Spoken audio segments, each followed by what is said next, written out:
Chapter 91 Death of Moon Chant. You are listening at Novel Full. Audio. The previous night, a flock of birds had flown when the clock struck midnight.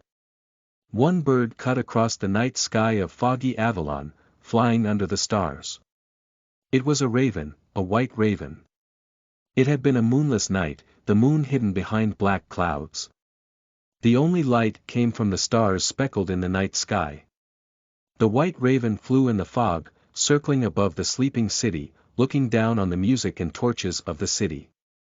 When the clock struck, it flew toward the clock tower soundlessly, landing on the tip of one of the clock's hands. At midnight, the clock's hand pointed up at the sky like a blade.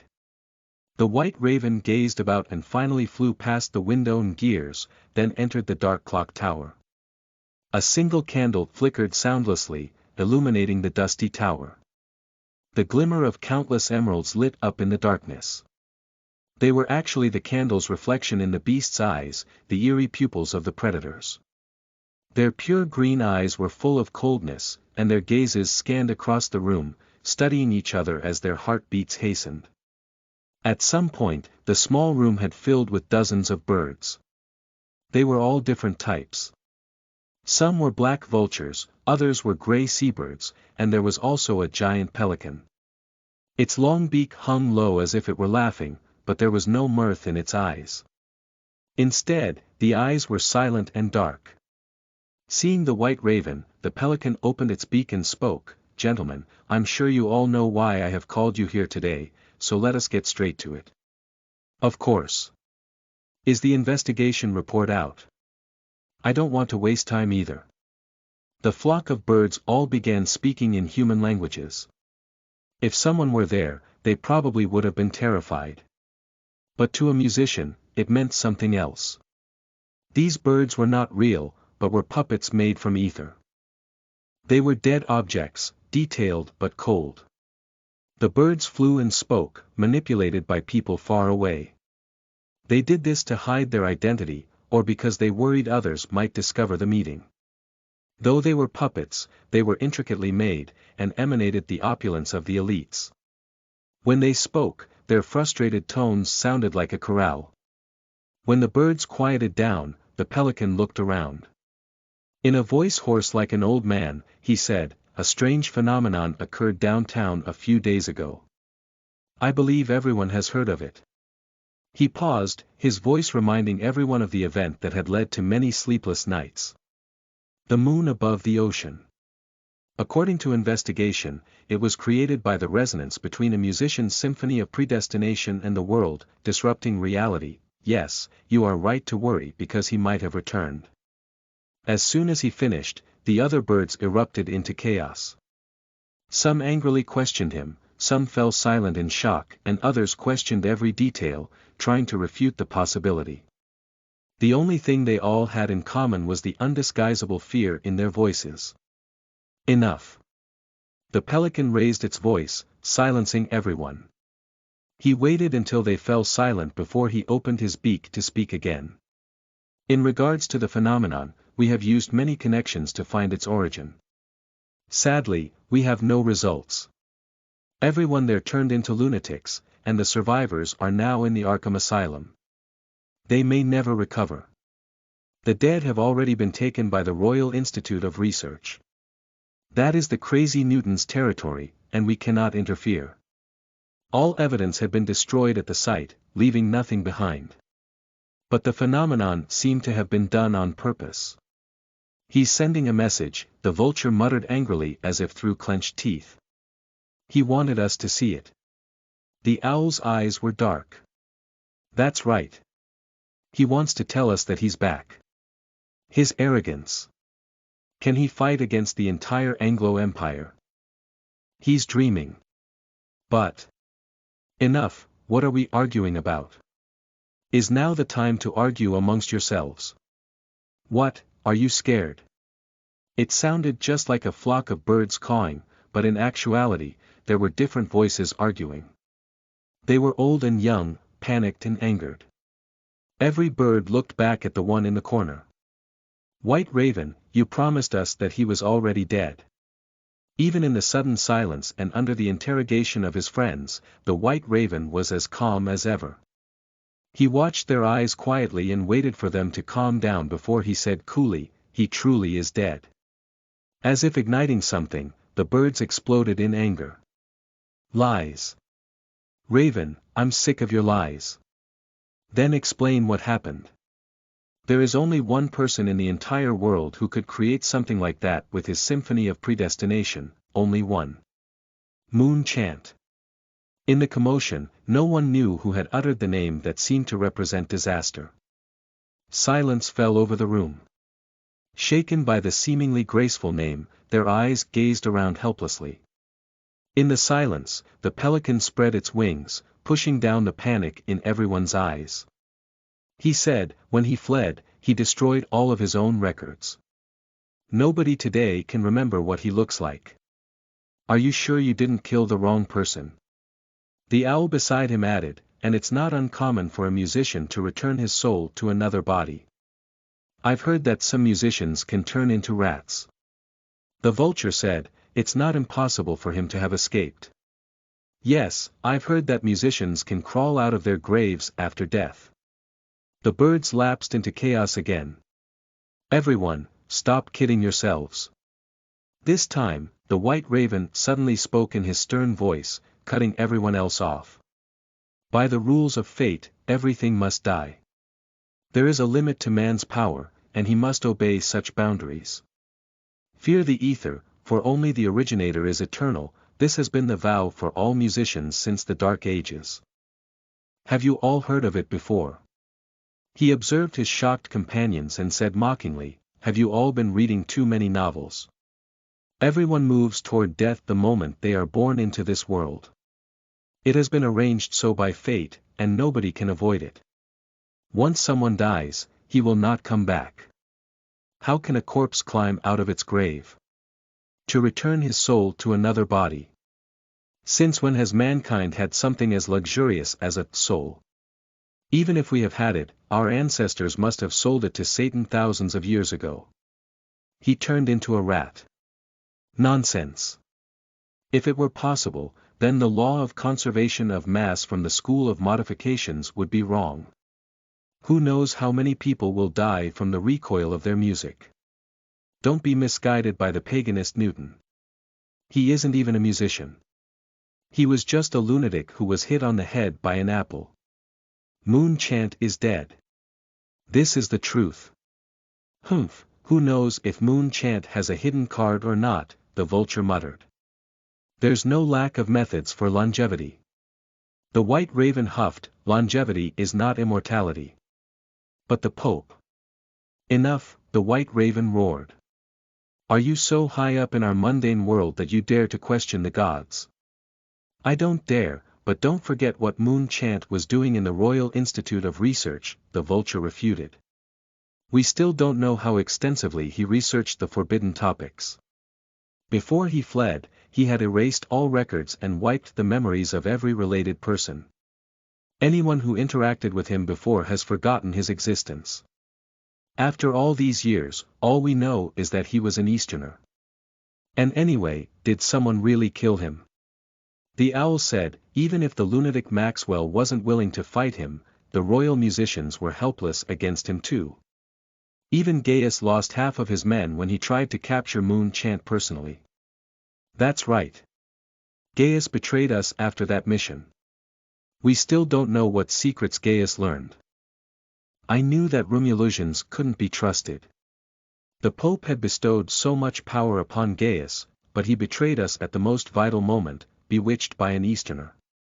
Revolutionary Army. Those D***Ned traitors.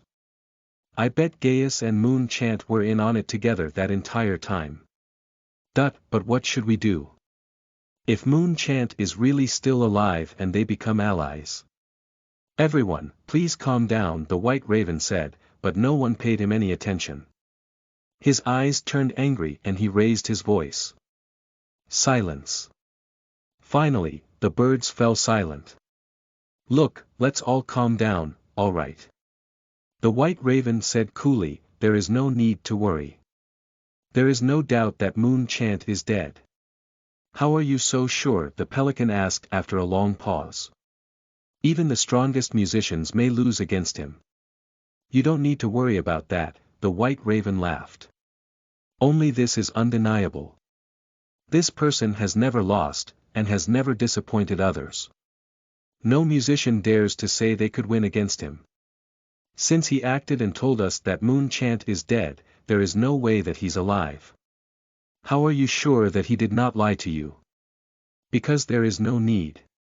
The white raven uttered a name coldly. The watchtower fell into silence.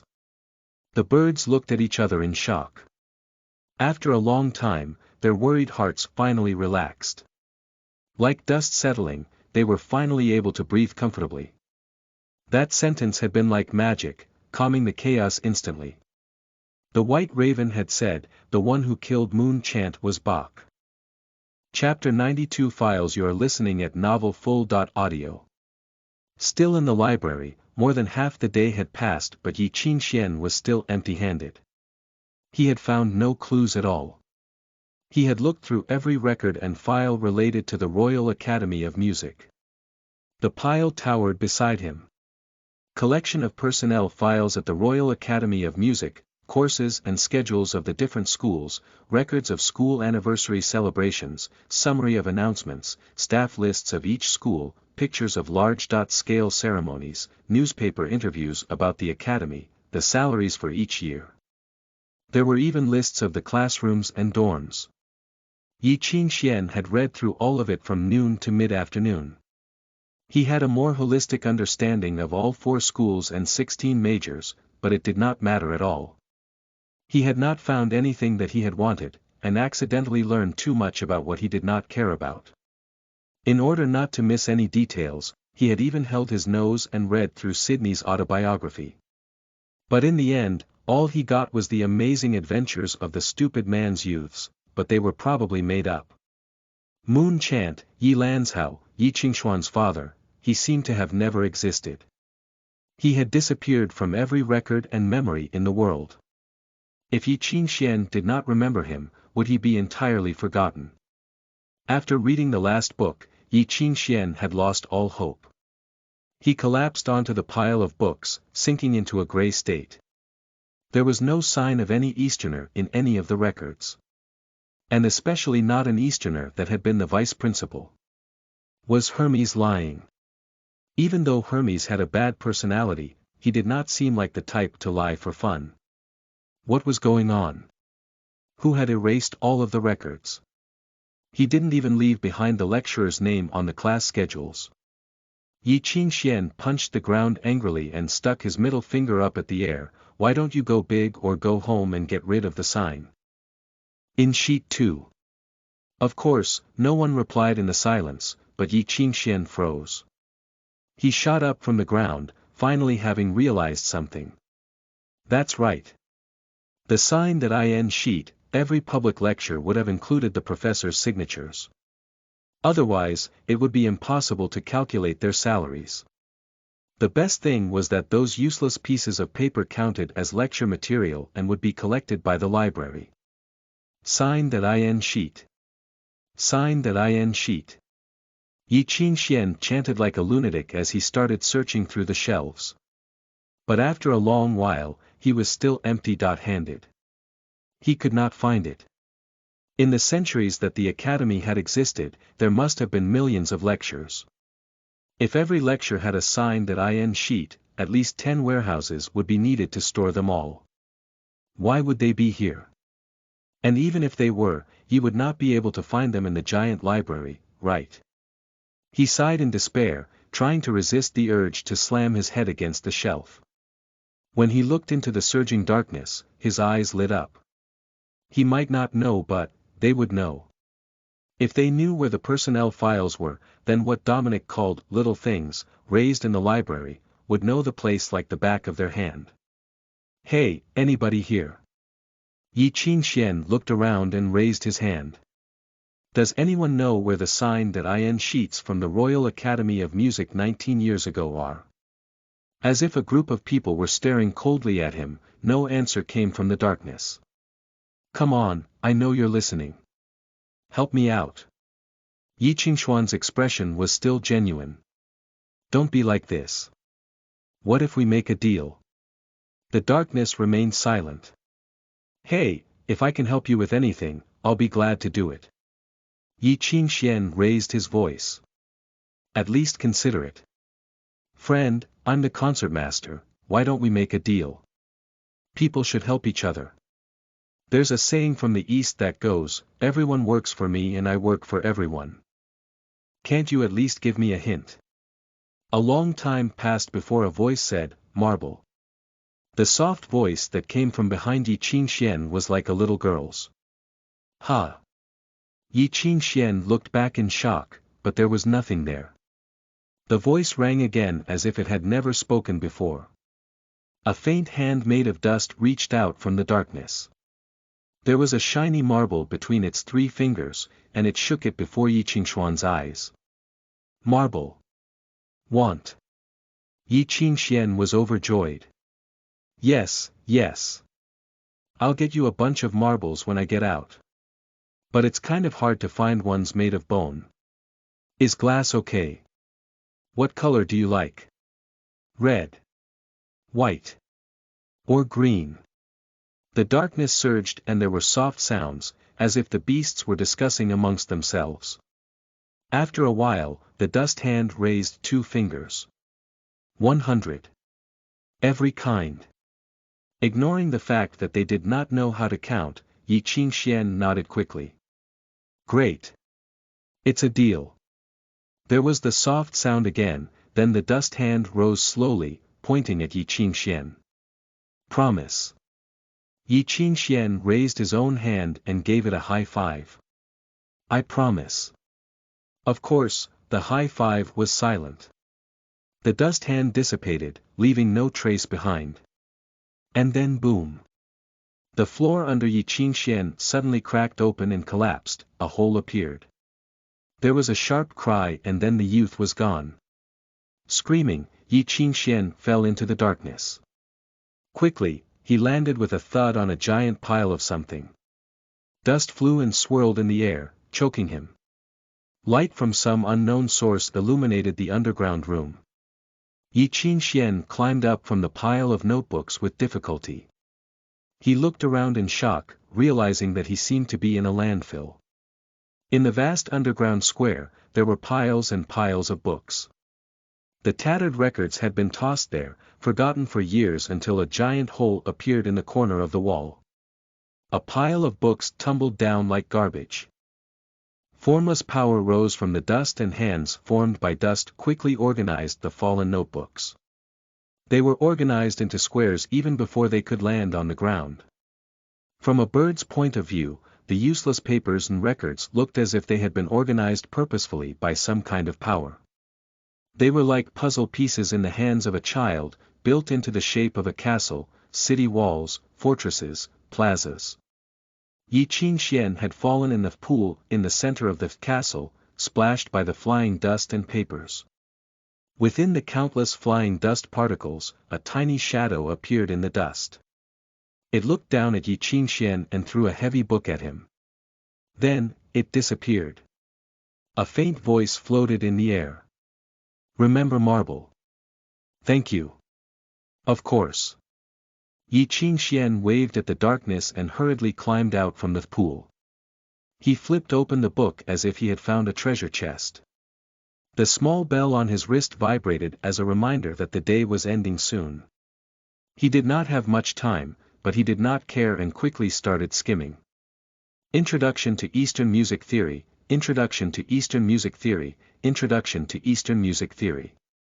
The flipping of pages suddenly stopped. In the silence, Yi Qingxian stared at the column of blank cells and the lonely name on the upper left corner. His expressions changed, oscillating between grief and joy. The dancing dust finally settled, dirtying his white hair and entering his eyes. Maybe because he had spaced out, tears flowed out from the faint pain. The tears rolled down his cheeks, landing on the signed IN sheet. Gradually, it dampened the ink, blotting the name in cursive. I found it. Yi Qingxian grasped the signed IN sheet and murmured, Father, I found you. After 5 years, he had finally proven that the man had not left mysteriously. He had once lived in this world, and had left behind the smallest mark. Even if it was small, it was enough to fill you with happiness, tears streaming down his face. The ink blot on the signed in sheet continued to bloom. The name had turned into a messy ink blotch, but stained by the tears, the words seemed to have been given a new life. They grew quickly on the page, transforming into a lively rune. Shocked, Yi Qingxian looked down at the ink. They were words that someone had once written in elaborate script with equal amounts drunkenness and ridicule. After talking to the old guy yesterday, I learned something of Western music theory and composed this piece. I shall record it here for future fate. The flowery notes took up practically the entire page. They danced like dragons and snakes, imprinting in the youth's eyes. Following that, the entire page glowed with cool moonlight. The glow radiated from the paper like a fountain.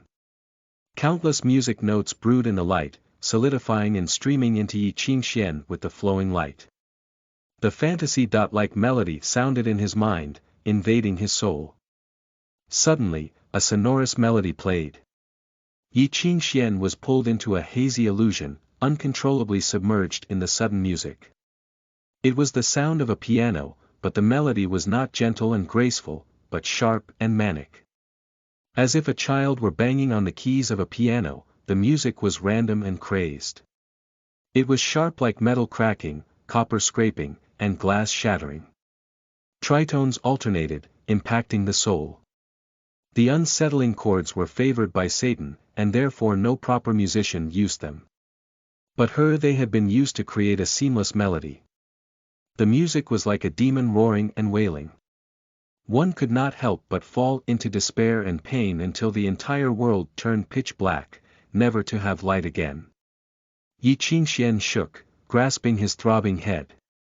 As his vision spun, a giant brush seemed to write calligraphy on his brain. It was forceful and aggressive, carving the music notes and melody into his soul. He would never forget the name of the music score, Black Friday. Late at night, when the youth was long gone, ghostly figures appeared in the corner of the library. They organized the mess of books and resources Yi Qingxian had left on the ground, carefully putting them back in their places one by one. As they organized, the books scattered on the floor returned to the bookshelves.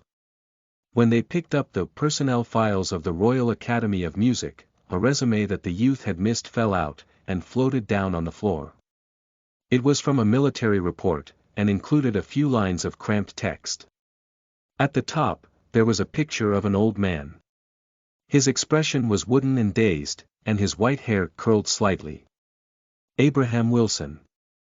School of Abstinence, Resonance Level. Receiver of the Royal Rose Medal, later stripped of it, and the title of Honorable Citizen, later stripped. Former Commander of the Dragon Riders. Sentenced to life imprisonment by the court for committing a grave sin during a mission. Vouched for by Earl Grey Maxwell and pardoned by the Queen. Now allowed to work in the Royal Academy of Music as a professor of the School of Music History. No record of marriage. Kin. Adoptee, Charles. Note. This man is extremely dangerous.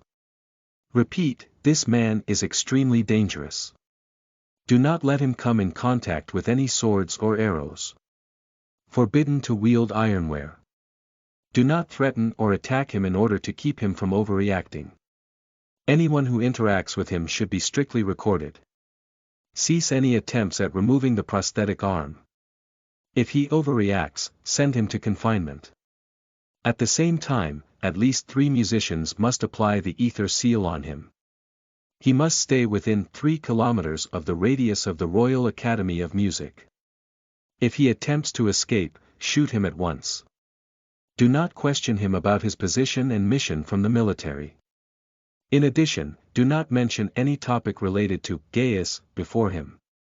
The military is not responsible for any losses suffered if the Academy does not obey these rules. Over. Chapter 93 Playing for Charles. You are listening at novelfull.audio.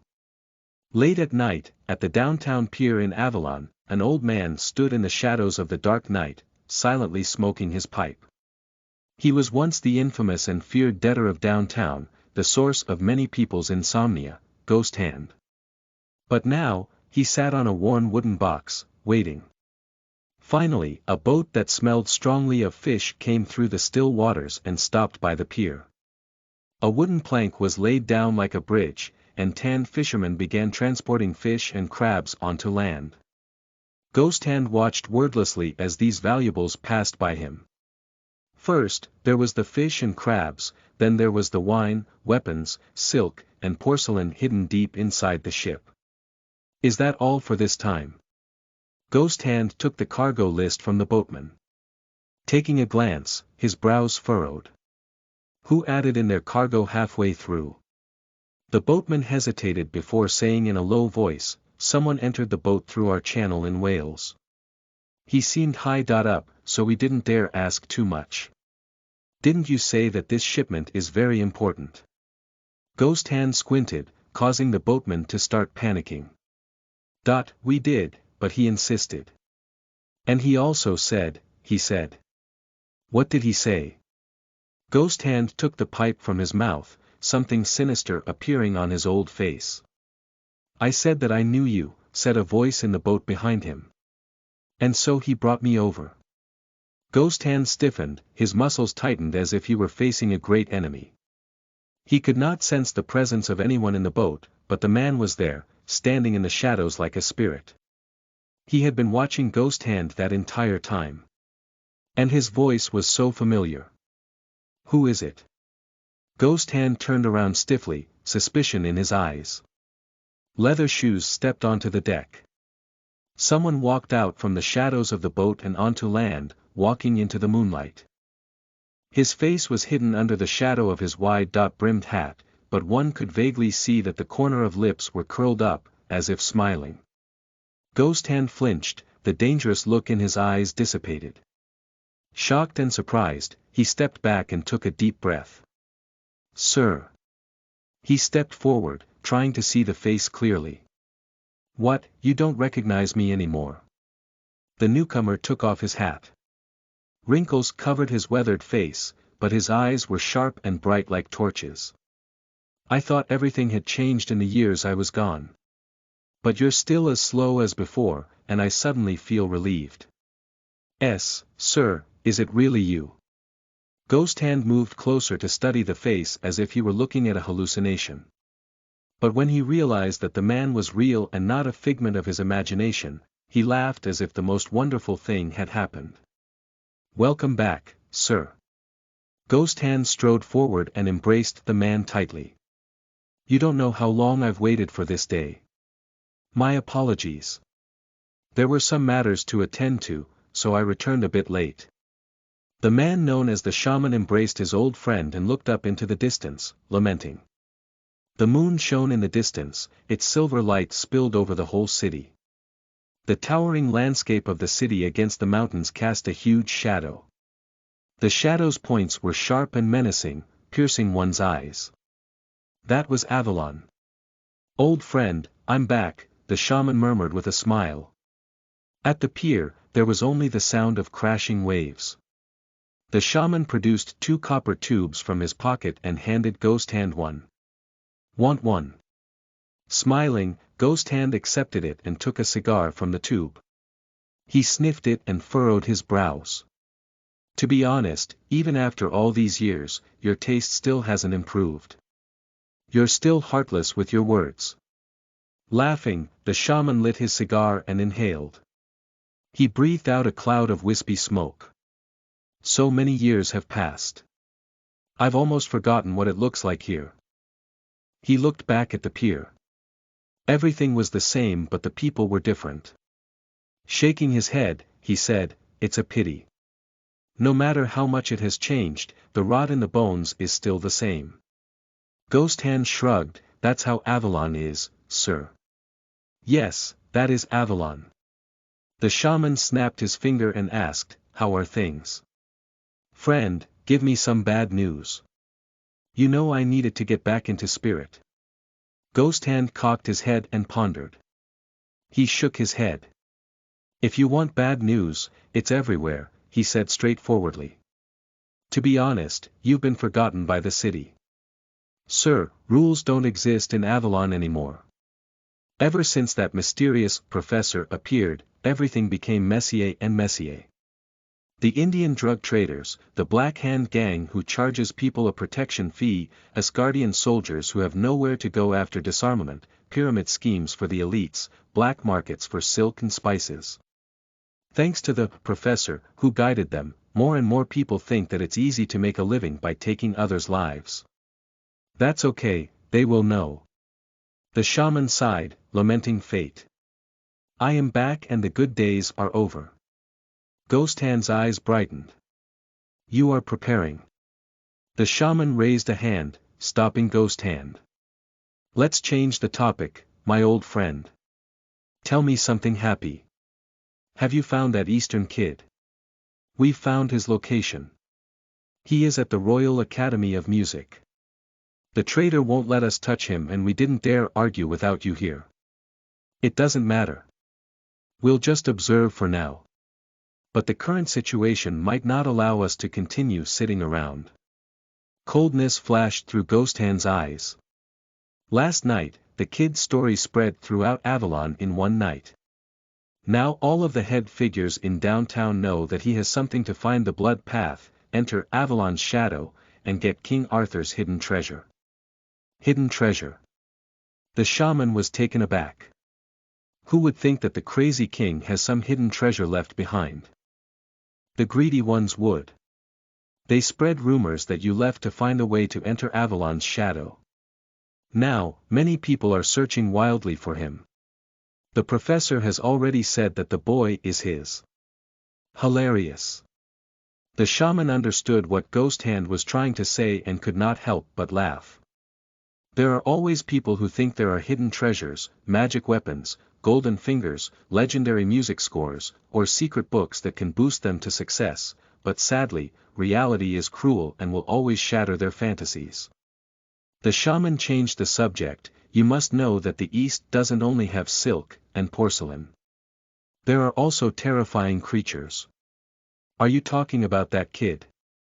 Have you forgotten? The shaman closed his eyes as if reminiscing, the mess that occurred because of the last Easterner Hermes favored.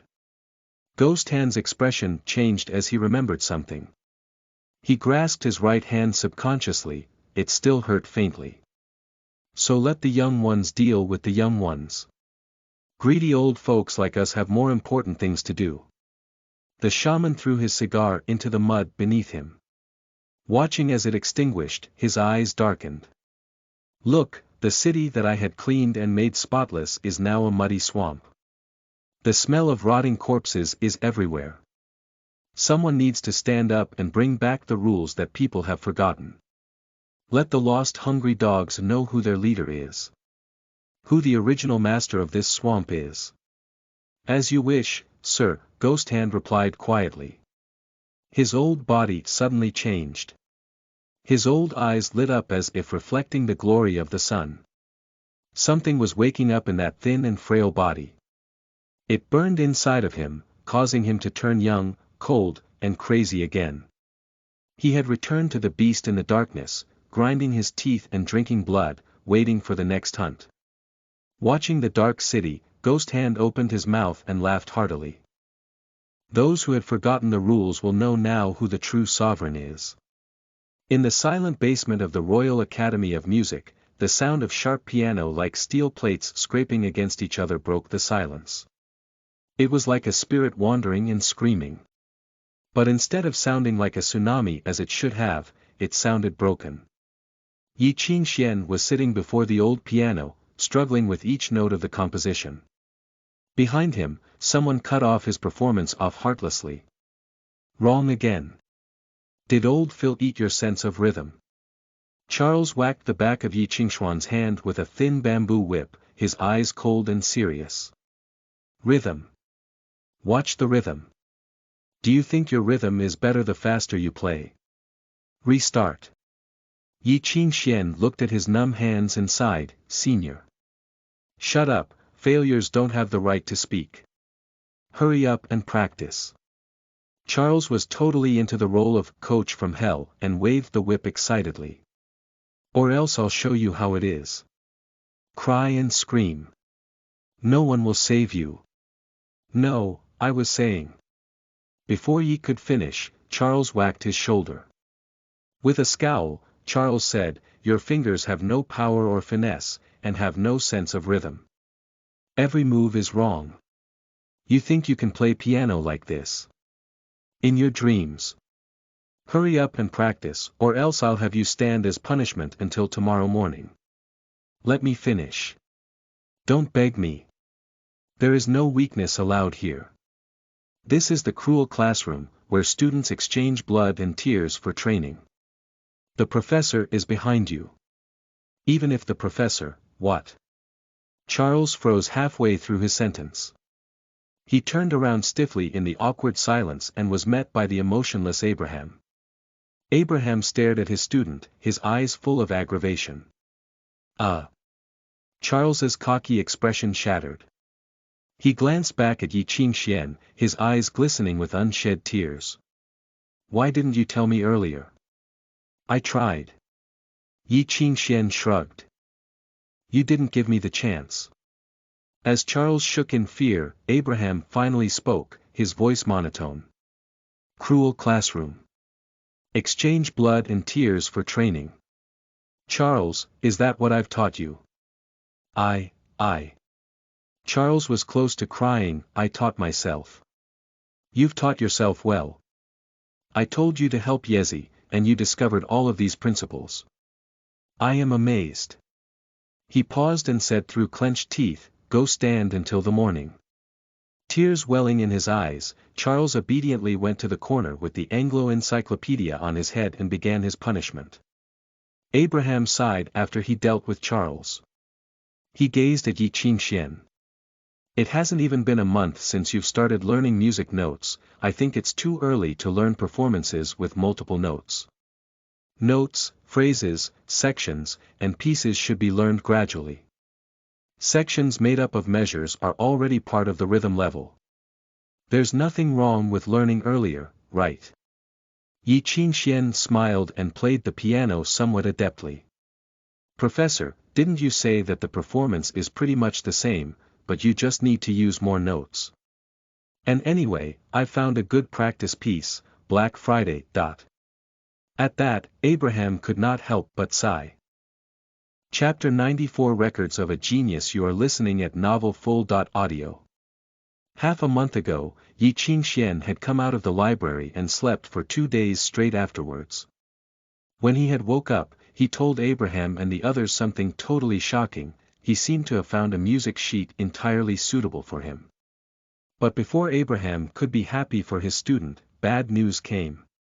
Black Friday was so unconventional that it barely stayed in line. It was a hair's width away from being demonic music. The relationship between its notes created an interval. Usually, music pieces avoided using the tritone interval and instead used pure tones. The disharmony of a tritone interval could activate the dark side of man's heart and of the ether, causing people to turn wild. Yet Black Friday almost entirely used those demonic intervals. Even the dark pieces that Satan had given to his own squire were not so hopeless, frantic, or eerie as Black Friday. Faced with Abraham's questioning, Yi Qingxian only said that it suddenly entered his mind when he opened a notebook in the library. This worried Abraham. He could not understand why any master from the school of mind would hide such an odd melody in his notes, and imprint it into someone's consciousness through a mark. The materials for a music sheet that could transport memory and imprint a mark were close to none. He could not comprehend why anyone would put something like that in a page of ordinary notes. Black Friday was a music score from the school of mind. It was considered to be at the musician level, but if one separated the measures, it was possible to be a practice piece for rhythm level 2. Analyzed by Abraham, its 5 measures could be paired with different music notes to create 5 different effects. First, the melody would evoke the listener's negative emotions, causing him to lose control. Then, guided by the melody, ether would influence and control the enemy's senses. He would become a disabled person who could not see, hear, or feel. It was a superb composition with a wide range of uses. Interpreted by Abraham, if the 5 measures were connected, it could also activate a hidden effect. But no matter what he tried, he could not find it. It probably required a unique playing technique and instrument. Abraham became even more worried. He could not think of a reason as to why Yi Qingxian insisted on learning such a mysterious piece. But to Yi Qingxian, practicing Black Friday was the most important task at hand. Of course he had to practice. Why would he not practice it? When he tried playing it for the first time, he realized that the eternally sleeping Xuanhuan Pei actually had a reaction. Yi had been ecstatic then, practically jumping up and dancing. He had a premonition that he would be able to truly awaken Xuanhuan Pei when he finally learned the piece. He had grown up hearing about the zither that had accompanied his father. Apparently, it was a treasured instrument passed down through generations. He did not fully understand how the zither had turned into that, despite it always being in the case. But the most important task at hand was to awaken and learn it. Its help in controlling the ether would be the best way to climb to the top of the musician levels. It would make up for the lack of sense. Then he would be able to grasp the complex notes easily, break through the student level and reach the rhythm level. Knowing how much of his troll his father was, new clues were sure to appear after unlocking Xuanhuan Pei. You're moving too fast. What if your foundation isn't good? Abraham tried to warn Yi Qingxian. You've only learned half of the 40.8 music notes of equal temperament. If you want to enter rhythm level, you need to at least learn all of them and practice for a few more years. He asked, all you care about is speed. What if you lose control? Yi Qingxian shook his head. Professor, you know my situation. I'm different from students who only rely on sense. My foundation is built on the experience of people before me, so I'm okay as long as I memorize them all. And after learning your translation method, I'm much faster at deciphering basic syllables and creating concise structures. I don't like to use sense to control the ether, so if I need to cast runes, I only need to choose the right syllables based on the ether's reaction. Even if it's a situation with no previous record, I can still calculate and create new syllables based on the environment and rules. Unless I miscalculate, there's no way I will lose control. And anyway, compared to that senior, I'm not that fast, right? Hearing this, Abraham only shook his head. His situation is different. Remembering the rumors around school, Yi Qingxian was suddenly curious. Did he really go from the student level to the rhythm level in 1 month? Usually, if one relied only on talent and sense, it was a long and hard journey. From learning runes to complex notes and measures, and then finally getting to rhythm level, the process required blood, sweat, and tears. A regular student needed 3 years. If he was smart and worked hard, he could do it in 2. But then years ago, a guy named Charles destroyed that rule. He took only 1 month to reach rhythm level and pass the Academy's examination. He had shocked many people then and became known as the Academy's hope, Anglo's future master, and even a candidate for a saint. But then 10 years passed, and yesterday's genius was still stuck between the rhythm and musician level, and had turned into a useless failure who liked drinking and running around naked. Yi Qingxian really felt bad for him. It wasn't 1 month, Charles corrected Yi seriously from the corner of the room. It was 2 days. Crash. That was the sound of Yi Qingxuan's jaw hitting the floor. He almost jumped onto the piano in shock. How many days? 2 days. Abraham sighed and scratched his head. More precisely, it was 1.5. I was a bit busy then and had to squeeze out time to teach him. Professor, stop joking. Yi Qingxuan's eyes almost popped out of his head. 1.5 days. And you had to squeeze out time. That's right. Charles, with an encyclopedia on his head, shrugged helplessly. You know, I used to be a genius. Yi Qingxian tried to put his eyeballs and jaw back into place. It took a long time before he could finally accept this truth. He slumped into the chair. Only 2 days, he murmured to himself. I suddenly feel like I'm a failure. What should I do? Why do they all say 1 month? Because they don't want to scare people. I didn't pay attention when I filled out the declaration record and wrote it wrong. Charles's expression filled with regret. Then I realized I couldn't change it, so it stayed like that. Yi Qingxian almost spat out blood, but he kept it in. Then why are you still stuck on rhythm level? Senior, are you accumulating experience to make headlines? Yeah, right. Charles rolled his eyes. Look at the history department's sad state now. Who would wait if it were possible to get some glory and money? Then nothing else makes sense. Yi Qingxian did not believe him at all. You need to learn music notes, syllables, and musical pieces for student, rhythm and musician levels respectively. There are only technical difficulties, but no obstacles or challenges. There shouldn't be any trouble if you practice and work hard. Senior, could it be that you haven't learned a complete piece yet? PSH. What's a musical piece to me? Charles smirked. I learned a few on my way home from the test 10 years ago. I would have requested the musician level test that day if I wasn't scared of being experimented on. Yi Qingxian could almost feel the blood spray out of him. Seriously. Actually, no one can surpass Charles's talent in the musician world. Abraham nodded, his expression helpless, but for some reason, there would be problems with every piece he put his hands on. All the techniques and melodies are correct, but there would always be some strange effects. Strange effects. Yi Qingxian was in a daze. It's complicated. Not sure how to explain, Abraham's expression was puzzled. Professor, he won't understand if you just explain it. Shaking his head, Charles walked over to the piano. Let me demonstrate. Junior, don't get scared. As soon as he finished, the sound of glaciers shattering shot through. It felt as if they had suddenly been transported to the tundra of the Asgard Sea. Countless icebergs crashed into each other, creating crisp and vigorous sounds. The overwhelming power forced Yi Qingxian into shock.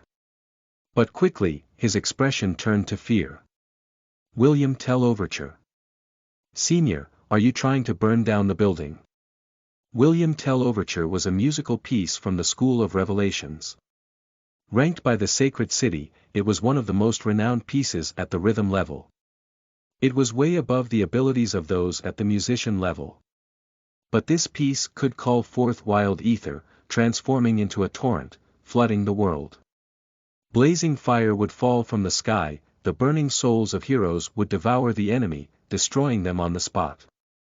The master who composed this work of art had created it out of despair and fury when his country had been invaded, and his home burned down. He had called forth the souls of heroes to lead his people and destroy the invaders. But he died from exhaustion on the eve of victory. Without a doubt, his soul had assimilated into the music. As soon as it entered the second movement, a real Iron Legion would appear. The wild ether surged in from all directions.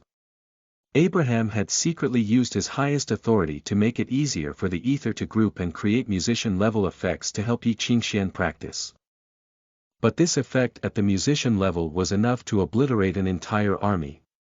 Before Yi Qingxuan's wide eyes, the burning ether transformed into red-hot flames. They gathered in the empty air, gradually taking shape. In the next moment, as the majestic overture raised in intensity, the effect came into shape. Next, the army of souls would come from the sky. Yi Qingxian was ready to interrupt Charles's performance, but Abraham stopped him, gesturing at him to look closely.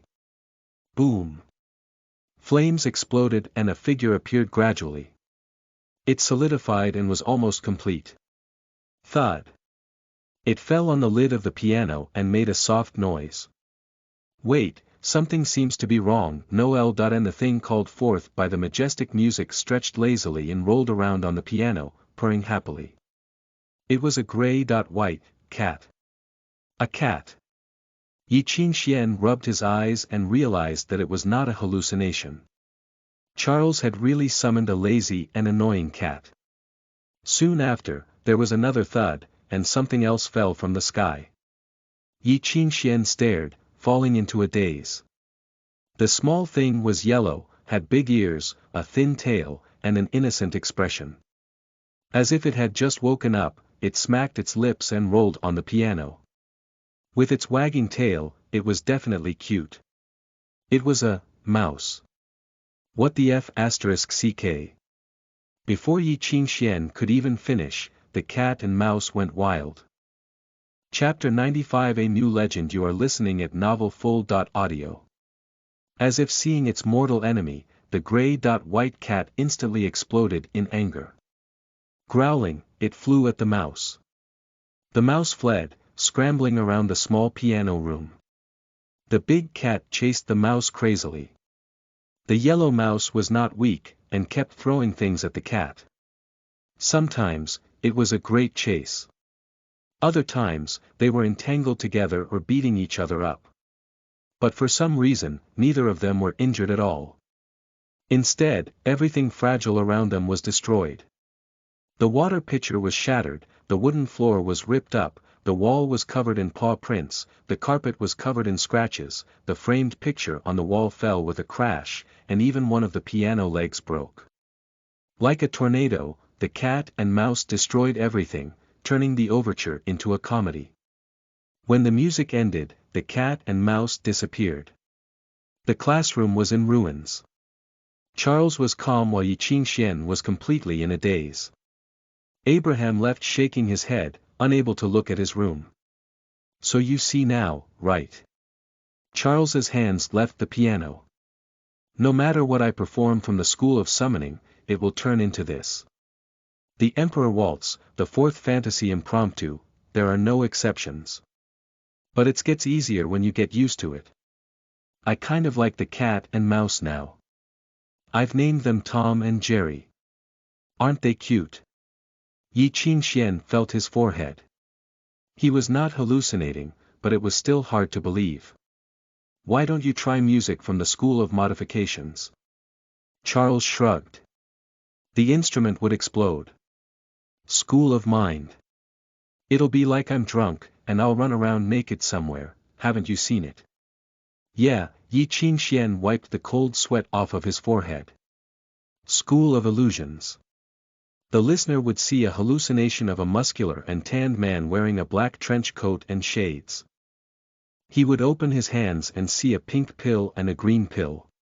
Revelations. The listener would return to the past and discover that humans evolved from monkeys. Yi Qingxian could not bear to ask anymore. It was a painful history full of blood, sweat, and tears that no one else would believe. Seeing his face, Charles knew that he understood the pain and held on to his shoulder, his eyes reddened. All these years, I ruined whatever I learn. No matter what instrument it is, it'll explode in my hands. But despite this, I've still passed the Sacred City's Level 10 examination for instruments. You must work hard too, Junior. Yi Qingxian shook at those words. The Sacred City's Level 10 examination for instruments was infamous for being a difficult, precise, and hellish test. What did you do? The triangle. Charles gazed up at the sky, his eyes full of tears. Only the triangle doesn't explode. Senior, I don't know why, but I want to cry. Yi Qingxian suddenly had the urge to hug Charles and sob with him. If Yi Qingxian had been in that messed up situation, he would have given up long ago. He had not expected Charles to be so strong mentally, and so determined. After all those years, Charles had turned from a respected and famous genius to the embarrassment of the academy, but he still continued living happily. Ha, you don't have to cry. Charles patted his shoulders. Anyway, it's getting late. You should go sleep now. According to my calculations, you won't be able to learn this piece in a short time. Yi Qingxian sighed, understanding what he meant. Unlike single notes, the notes in and intervals connections and changes become extremely tight when put together in a measure. The relationship between the notes created an interval, and intervals created measures, and 2 or 4 measures could become a phrase. With each advancement, the precision for manipulating the ether would double. For Yi Qingxian, that was as difficult as rowing a boat through angry waves or galloping on a wild stallion. He would be completely dragged around by the ether and lose his own tempo. Even if he used his professor's translation method to find the best grouping method, he still needed a lot of work over a long period of time. After all this time, he had barely managed to play the first measure and still made mistakes. He did not wish to be like Charles and play every piece smoothly like flowing water. Just the simple goal of being 100% accurate and successful would need at least 3 months of practice.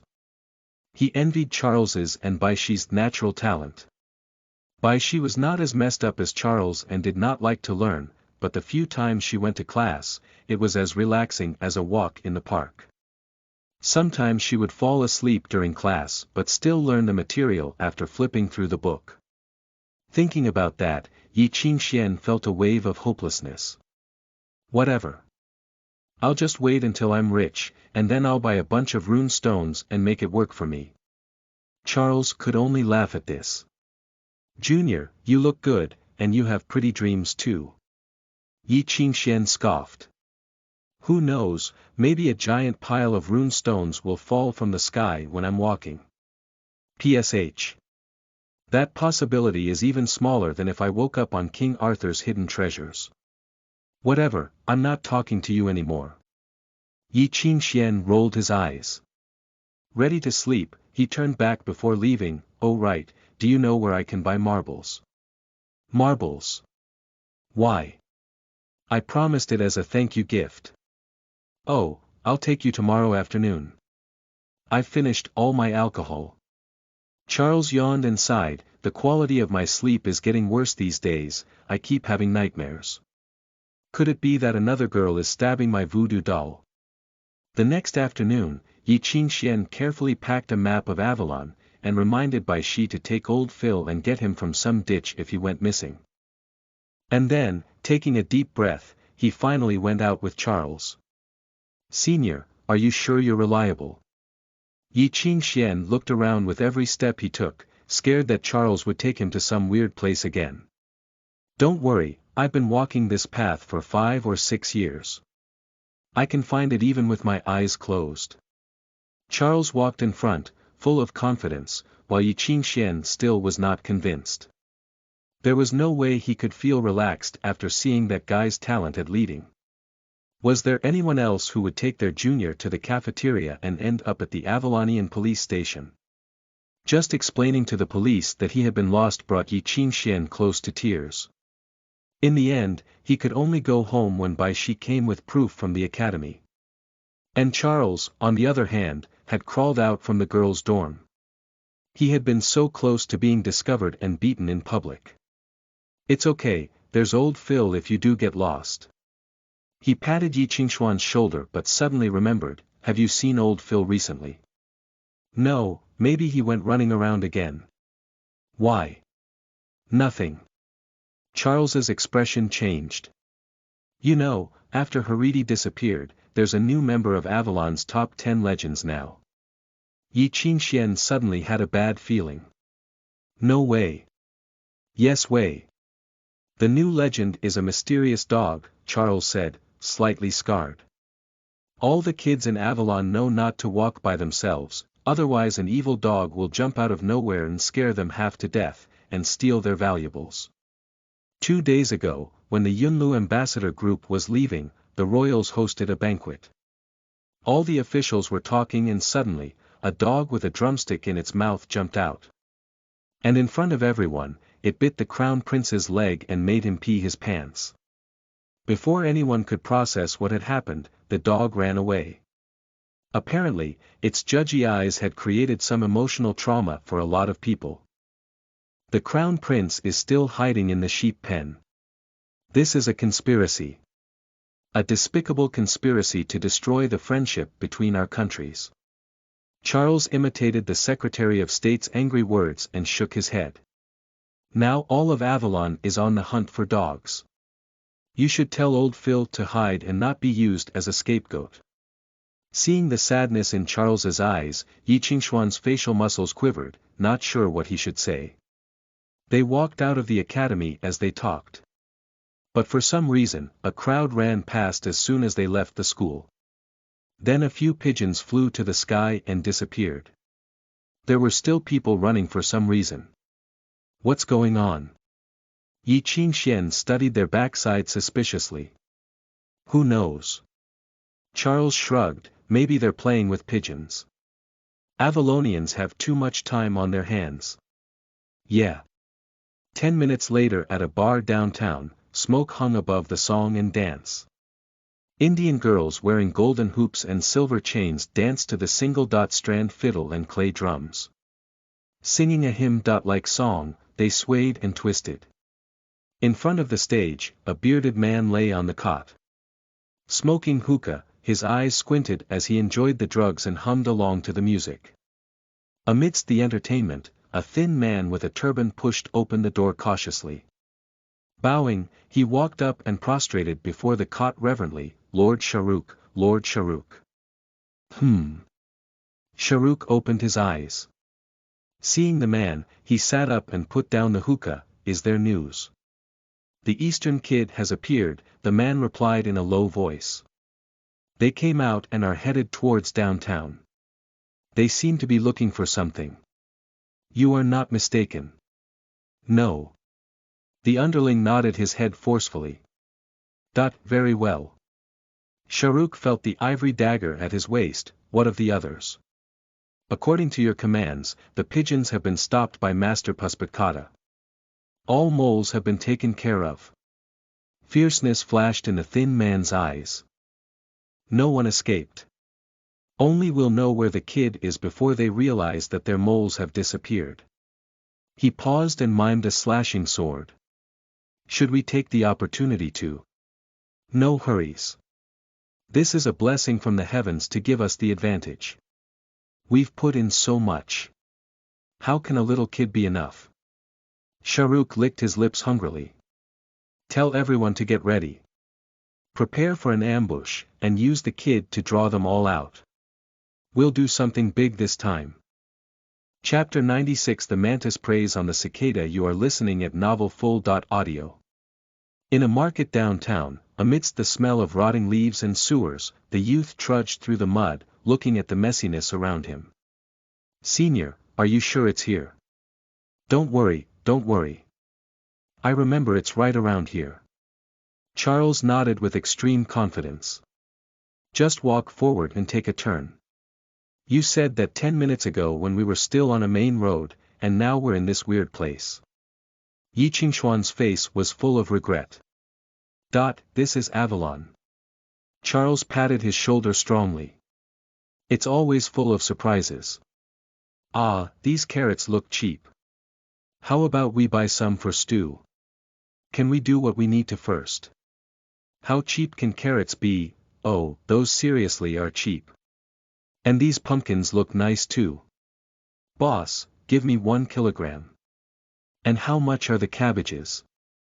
Xuanhuan was immediately distracted by the vegetables and started bargaining with expertise. After a lot of skillful talking, the seller added in 2 eggplants. In the end, he bought a bunch of stuff at half the normal price, and Xuanhuan was in high spirits. Satisfied, he picked up the giant pile. "My luck's pretty good today." "Senior, you've been drinking so much, a stew can help you. F***ck, where'd you go?" He finally realized that his senior had disappeared. "Boss, did you see where the guy who came with me went?" The fat woman behind the vegetable stand rolled her eyes lazily. "I think a girl wearing red waved at him when you were buying and he left." Xuanhuan almost spat out blood. He just wanted to scream, "Charles, you *SS, did you come to help me or to find girls?" Quickly, that was not what he was worried about when he started walking again. The alleys of downtown were dirty and confusing. He looked around at the unfamiliar surroundings and finally realized that he was lost. In the silence, he heard faint sounds from afar. Someone was walking over. "Lord, we're here." Outside the alley, a scruffy bum gave an affectionate smile. He rubbed his hands excitedly, watching the person before him. The man clad in a black robe stood at the entrance of the gate, looking into the distance. Under the blazing sun, his face and body were hidden by the thick hat and robe. He emanated coldness like a ghost, sending fear into people's hearts. "Are you certain?" a scratchy voice asked from under the hat's brim. "You're giving me money, I'd never lie," the bum said quietly. "I saw him go in with my own eyes. A white-haired Eastern kid. I can't be wrong." Reverence filled his eyes, "And anyway, you're important. Everyone in downtown knows that if we want to live, we can't piss off Mr. Professor." "Good." The man referred to as Professor nodded. His voice was like bones scraping together. "Otherwise, you won't have any days left to spend the money." A pale and thin hand reached out from under the dark robe. It was pale as if it had never seen the sun, pale as death. Seeing the hand, the bum's eyes lit up with enthusiasm again. His gaze fell on the wad of green money orders held between two fingers, and he could not look away. Looking at the money, the bum could not help but laugh dumbly. The pile of money orders from the church, each one worth £1,000. Tying the papers with a string, the professor tossed it and it rolled on the ground. "You can scram now." The professor waved a hand and walked toward the alley without looking back. "Thank you, Lord. Thank you." The bum dived at the money like a starving dog seeing food. Picking up the money, he impatiently counted it and laughed ecstatically. "I'm rich." His dirty fingers gripped the money tightly. With burning eyes, he put the beautiful little darlings into his pocket. He froze when he looked up. A pair of feet was before him. He looked up in shock and was met by a cane adorned with silver and gems. It was held by a clean and elegant hand. A large ruby ring shone from the forefinger, a family emblem engraved into the gem. As if the wearer was preparing to attend a banquet, the precious stones on the sleeve cuffs of the detailed suit shone with a subtle but luxurious light. "Mr. Professor, what's with the hurry? Why don't we have a chat?" The man with the cane had an elegant voice, gentle and anchored like a warning from a friend. He wore a top hat and leaning on his cane, he looked like a gentleman. There was a polite smile on his handsome face, fake and arrogant like all Sicilians. But that was not enough for the bum to cry out in shock. Behind the man was a group of thugs wielding knives and metal staffs. The burly men had appeared suddenly and soundlessly in the small alley. Their dark eyes were filled with haughty ferocity, smiling mockingly at him as if looking at a clown. There was only one group of thugs in all of Avalon who dressed so brightly, and they were all Sicilians. Black Hand Gang. The bum finally processed the situation and screamed as if he had seen a ghost. The young man loosened his grip, and the bum collapsed on the ground. He scrambled up, stammering, I.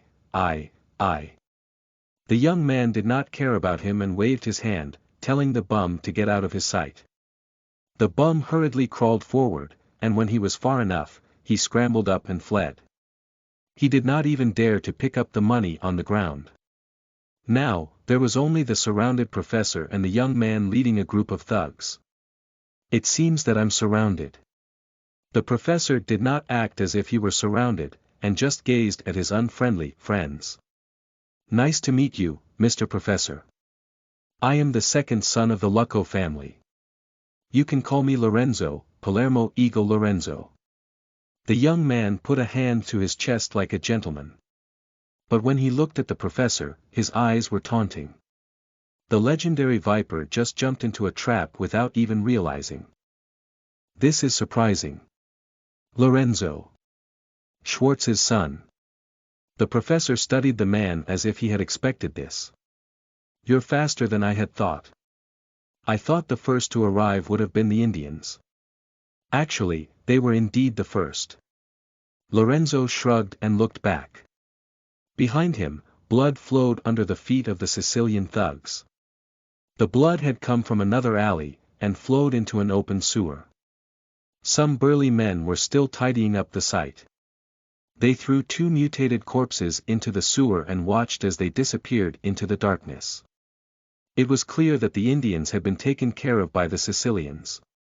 They did not even have the time to realize they had been ambushed before they had been completely destroyed by an attack. At the back was a fat corpse with his eyes still open in shock. Shahrukh, one of the Indian leaders, had been slashed like a crazy painter's canvas. He had died without a sound. Seems like I've underestimated you. The professor looked back from the sewer. It seems like you had prepared beforehand. Did you think like the Indians, waiting here and capturing your supposed partners? You also want that kid. Are you trying to make time? Lorenzo saw through the professor's thoughts and laughed, cocking his head. There's no use. We've already cleared out everything within a few hundred meters of here. Now, Professor, you better understand this clearly. We are enemies, but seeing that you once helped us with our business, we can let you leave here unharmed. What do you think of my offer? Oh. I must thank you for your pity, the professor said lightly, but I'm afraid I won't be able to leave. You're worried that I'm not trustworthy. Lorenzo furrowed his brows, his eyes cold. I am the second son of the Lucco family. Keeping my word is something that my father has taught me. We Sicilians never break promises. Because of Ghost Hand, I'm willing to let you go if you promise to never interfere with this again. Idiot. The professor sighed. You thought I was talking to you. Lorenzo blanched. He opened his mouth to say something, but his expression changed. Suddenly, he felt the ground shake. In the stillness, the tiles beneath him trembled as if hammers were pounding the ground. Heavy footsteps came from both sides of the alley. The footsteps were sharp like metal scraping against stone. Lorenzo looked up in all directions in shock. It was like a nightmare. Metal shone from both ends of the alley. It was the color of heavy plate armor. F***ck, Lorenzo could not help but swear when he processed what it was. Defenseless, he waited as the group of armored men rounded the corner. It was as if the hungry wolves meant for battle had taken a wrong turn and ended up the alley. The fully armored men walked in synchronization, like an army parade. The axes and swords in their hands shattered the tiles, creating fierce and piercing sounds. But this was not a battlefield. This was Avalon. Why would heavy armored soldiers be here? Chapter 97. Unaware of the Oreo behind you are listening at novelfull.audio. In an instant, the army blocked both exits in the alley. Raising their weapons, their ferocity was overwhelming. Look who we captured. Two big fish. The sissy Sicilian rich boy, and the sneaky professor. The short and stocky man at the front laughed. He held a heavy flame-shaped sword, and a horned helmet covered his face. His voice was scratchy yet icy. Bassett Werner. Lorenzo finally realized who the army was. They were not in the army, or more accurately, they were no longer in the army. They were Asgardians. Born with the genes of pirates, these thugs, who could not do anything other than kill, spread around the world after their country's disarmament. They made a living with their swords and were infamous for being heartless, never leaving behind any survivors. A portion of them had come to Avalon under the leadership of their former commander, Werner, and had become a cancerous part of downtown. Yes, that's me. Werner laughed, the professor was right. None of you will be able to leave today. Lorenzo's mind went blank. He knew that these people were crazy, but he had never thought that they were this crazy. He could not believe they had hidden so many weapons. The amount of equipment they had was enough to attack the headquarters of the Scotland Yard. What did they think Avalon was? Are you crazy? Lorenzo asked, his voice barely in control, and his features twisting. The Scotland Yard will not let you get away with this. Haha, that's okay. We've spent some money, so now the guards will pretend they didn't see anything. Werner caressed his heavy blade, which he also used to eat with. Don't forget, Asgardians never go anywhere without their utensils. It's time to eat now. Is there anything you sissy Sicilians want to say? Lorenzo laughed harshly. You think that you can take us down with some steel cans? My boys will tell you the answer. Werner laughed like a maniac, the veins in his eyes prominent and red. The war dog living in his body had been awakened. Thirsty for corpses and blood, he raised his sword. In your dreams. His face dark with anger, Lorenzo unsheathed his cane sword. Behind him, the Sicilian thugs were ready to fight to the end. But just as the atmosphere was growing tense, a hoarse and jeering voice sounded. It came from the professor in the center of the commotion. He was about to be turned to pulp by people on both sides of him, but there was no fear in his voice. Instead, there was mockery as he said, "Fellows, I wouldn't be so impatient if I were you. The friend on the rooftop hasn't spoken yet." With that, the alley fell silent. Rooftop. Both Werner and Lorenzo looked up on the high walls on either side of them. There came a hair-raising sound, the sound of bows tightening. Everyone tensed. Even Werner, covered with layers of armor, felt a drop of cold sweat fall from his nose. F***, he could not help but mutter. They could imagine the scene on rooftop with dozens of bows being pulled back slowly. As they watched, thin figures appeared on the rooftop one by one. They aimed their arrows at the guests. There were 16 well-maintained army bows, radiating with the piercing smell of curing oil. Bows and arrows that powerful and that close could pierce through even the hardest of armor. 16 was not much, but it was enough to turn them all into porcupines. Ah, we've been discovered. A short figure on the rooftop hid behind a large shield and peered out cautiously. He smiled at the professor. Mr. Professor, I didn't expect you to be as sensitive as a dog. The pyramid scheme. Werner and Lorenzo finally realized who these newcomers were. They had never expected that the elite's dogs would want a piece of this deal too. The one who had just made his grand entrance was the leader of Avalon's biggest smuggling group, and the obedient dog of the elites, Pyramid King. Sam Luo. Despicable. Completely despicable. Lorenzo practically shook in anger. Sam Luo, do you even have shame? Ah, young lord, what are you talking about? The man known as Sam Luo raised his bow in protest as if he had just been insulted. All of you are good men who can fight, but the pyramid scheme is just a group of poor people who can only live on the elite scraps. It would be sure death if we fought you face to face, all right. We had no choice but to move to a higher place. He paused. Shaking the thing in his hands, his smile became brighter. As for this, it's only for self-defense. Please don't mind it. Pretend that I don't exist and please continue. Everyone in the alley remained silent, trying to look for a way to escape. The Viper Professor, Palermo Eagle, Bassett, Pyramid King. All of the big names in downtown had grouped here under such an awkward and strange atmosphere. Each group was ready to fight to the death. Mr. Luo, there's something I must remind you of. Faced with the Pyramid King's taunts, the professor only shrugged. Do you really think we'll fight each other like fools and let you reap the rewards? Ah, how could you think of me like that?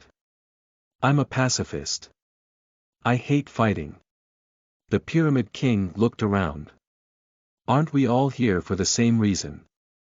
Would you like to listen to my suggestion? Exchanging glasses, Lorenzo and Werner both spat out one word, speak. Look, we're all here for that Eastern mutt, so there's room for discussion. You want the thing on his body, but we're different. Arthur's hidden treasure is too whimsical. We only want something we can touch. What do you mean? Lorino asked coldly. It's simple. We want his life. The Pyramid King smirked. The Rossi family lost an important inheritor because of him. They paid a large sum of money for us to get rid of him. He paused and looked at the professor. But we all have too many people and there's not enough to go around. What if we get rid of the weakest and then discuss who the Eastern Mutt belongs to? The weakest. As soon as he spoke, everyone's focus turned to the professor in the center. They knew that the Pyramid King was trying to turn them against each other, but they could not help considering his suggestion. Indeed, the professor was sneaky and held many fearful secrets even though he did not have any real power. It truly would be a good chance to get rid of that scourge. And he was just one person. Why should he be able to take the reward from them? Avalon was too small and it would be good to get rid of someone in the way. Lorenzo swallowed his saliva, and Werner grasped his sword. Both seemed to have planned something. What's wrong? Everyone's looking at me suddenly. The professor sighed. It seems that I'm the weakest one. Are you not? The Pyramid King smiled eerily and raised his hand. When he lowered it, the 16 bows would turn them all into porcupines. I think that everyone should think carefully before going on a mission. What if I perform a magic trick for everyone to enjoy? The professor laughed lightly. He raised his hands and clapped softly. The crisp sound resounded through the alley. As everyone watched in confusion, the air behind him wavered. Suddenly, a beast appeared out of nowhere. Yes, a beast. There was suddenly a huge figure behind the frail professor. Like the descendant of a giant, the menacing shadow was more than 3 meters tall. It could probably turn the Pyramid King into pulp with one hand. If they had not seen it with their own eyes, no one would believe that that thing was human. Yes, he was a human. Wearing a dramatic and clownish donkey mask, the strange creature stooped behind the professor. He held a folded bone saw like a butcher who had just gotten off work at the market. Everyone present felt raw terror in their hearts. The giant was naked except for a dirty apron. Caked on the rough apron was dried blood. The layers upon layers of blood had dyed the dirty yellow apron deep red. The bulging muscles on his arms pulsed with his heartbeat. One could faintly see the blood vessels under his scarred skin. The sound of everyone gulping was all that could be heard in the silence. Someone opened his mouth and murmured the name with horror, the bloody butcher. The undead, strange creature, butcher, child of the demon, horse-face, bloody nightmare. Of course, the most well-known name was the Bloody Butcher. He was infamous for his impossible height, fearful appearance, and successful record. He had no competitors and left no survivors. Rumors of the strange creature had spread through London streets like a nightmare. No one would have guessed that the professor had hired the creature and hid it inside himself. Lorenzo stumbled back, his eyes full of fear. His father had told him what would happen if the creature began his killing spree. Werner was more direct, and quickly stepped back. All the armored thugs raised their weapons, ready and waiting, but compared to rumors about the Bloody Butcher, the 70 armored soldiers did not seem to be of any competition. F***ck. It was the Pyramid King's turn to curse. Now, under everyone's fearful eyes, the aggressive creature had not yet begun his massacre. He, or it, just raised his head and breathed in the bloody air. As his heart pounded like a drum, his skin turned red. An ugly smile cracked open on the clownish donkey mask. Under its feet, countless bugs crawled out from the tiles and fled in all directions. They seemed to have sensed the horrifying creature's presence and began to run for their lives. He did not speak, only lifting up the bone saw, and stood up from the ground. It was instantly level with the Pyramid King, and it stared at the short man hiding behind the big shield. Bloodshot eyes peered through the mask as if looking down at an animal waiting to be butchered. It was a human but it seemed like a demon. It was a creature bred with the city's darkness and blood, the demon summoned from the city's ugliest side. Chapter 98. Darling, please turn around. You are listening at novelfull.audio. The only sound in the stillness was gulps of fear. What do you think of my magic trick? The professor laughed hoarsely, sliding a flute out of his sleeve. The instrument looked so delicate at his fingertips. I think that we can discuss now. About that Eastern kid. He waved his hand and the silent butcher returned to his side. A musician. Lorenzo muttered to himself, his features twisting. What level? At least the musician level, a musician hidden in the group answered. Just the bloody butcher himself would be hard to handle. I'm not confident. As powerful as the butcher is, he's just a man. No, when things get to this level, we call them beasts. The musician sighed. The professor has always been so shady. No one could have guessed that he's a musician. Lorenzo, we've fallen into the professor's trap. Lorenzo understood. If they attempted to fight both the professor and the butcher, they might not lose. But even if they won, they would suffer great losses. One had endless tricks, while the other was a beast that was practically invincible. There was no point in fighting a battle that they would lose either way. And there was still the Pyramid King and Basset. No matter what, everyone understood something as soon as the beast had appeared. The professor had the upper hand. On the rooftop, the Pyramid King watched the beast, the corner of his lips quivering. Professor, what do you really want? It's simple. The professor gazed at all of them. There are two solutions. The first one is that all of you leave and the kid is mine, or maybe you'll like the second solution, fight to the end. In the suffocating tension, everyone glanced at each other, their eyes full of caution and greed. The first to back out was Lorenzo. The leader of the Sicilians raised his hand and announced darkly, I don't care what you all plan to do. The Lucos will step out. Basset, tell your men to move. The Sicilian thugs slowly retreated.